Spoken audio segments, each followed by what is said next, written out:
While Fex was growing up, he had always been told humans were weak creatures. They had to rely on others' power to survive, but after seeing Leo, he could tell this wasn't true, or at least what they used to know about humans no longer applied. Before heading up to the stage, Fex looked around the room and spotted Erin. To his surprise, she was standing right next to Quinn.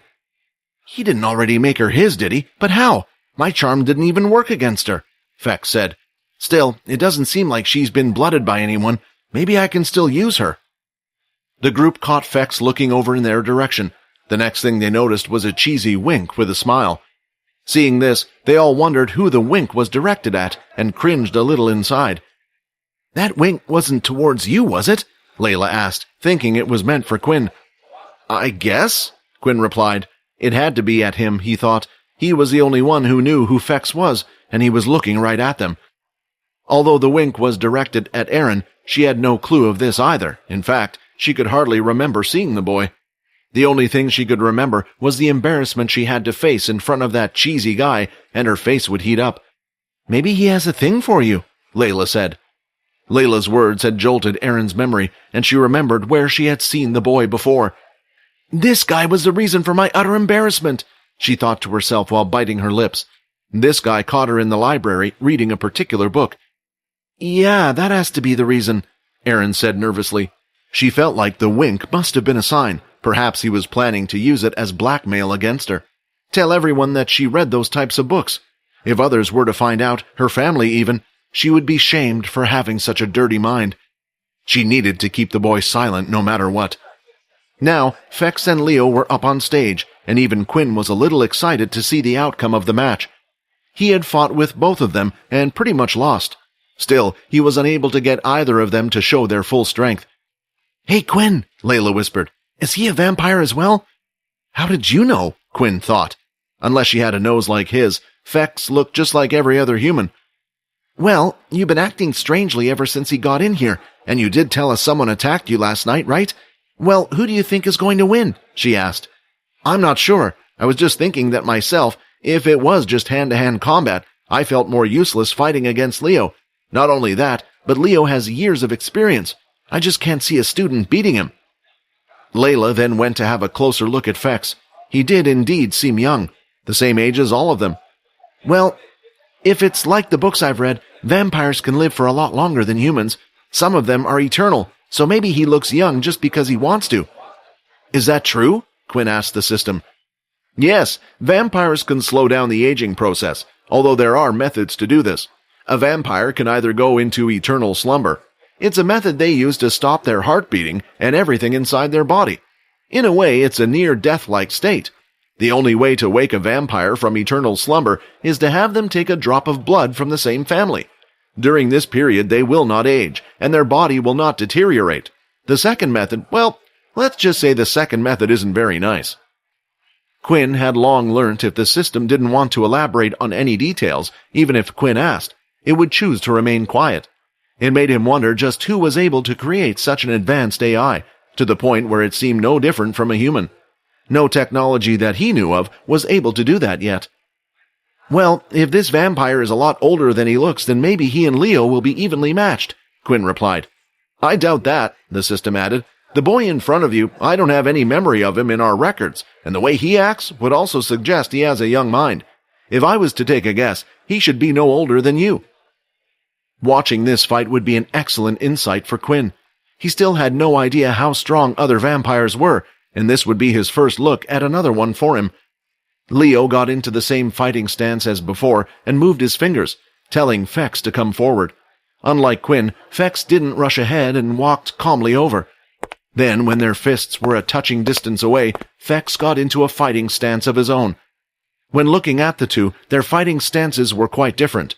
Leo had both hands out in front of him, similar to karate or a little like boxing, while Fex had both hands down by his side, but his knees were slightly bent.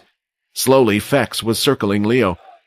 The tension was high, not knowing when either of them would attack. Fex was the first to strike. He came in throwing his fists in quick succession, two to the head and then another to the body.